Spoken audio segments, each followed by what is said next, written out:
L'intelligence artificielle, c'est des techniques pour permettre aux machines de reproduire des fonctions qu'on attribue d'habitude aux animaux et aux humains, comme percevoir, se déplacer, agir sur le monde, planifier. De nos jours, ça veut dire, en grande partie, permettre aux machines d'apprendre.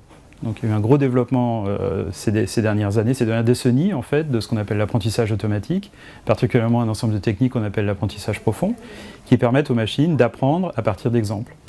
Alors malheureusement, pour l'instant, entraîner une machine nécessite de montrer par exemple des images à la machine pour lui permettre de reconnaître des voitures, des tables, des chaises, des gens. Et donc c'est ce qu'on appelle l'apprentissage supervisé, c'est un petit peu comme montrer un livre d'images à un enfant.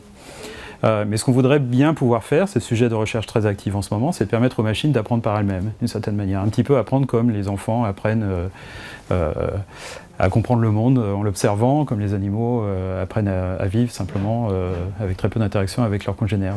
On est encore très très loin de pouvoir faire des machines vraiment intelligentes. On peut faire des machines utiles, on peut faire des machines qui savent reconnaître les images, trier les informations, comprendre un petit peu ce que fait un texte, traduire un texte, mais on a beaucoup de mal à faire des machines qui, par exemple, ont une compréhension profonde d'un dialogue, qui peuvent mener un dialogue de manière intelligente, répondre à des questions de manière intelligente, etc. L'intelligence artificielle va transformer la société dans les décennies qui viennent. Probablement un des plus gros impacts dans les années qui viennent vont être l'apparition de voitures qui se conduisent toutes seules, ou en tout cas d'assistance à la conduite, de meilleurs systèmes d'analyse d'images médicales qui vont sauver des vies.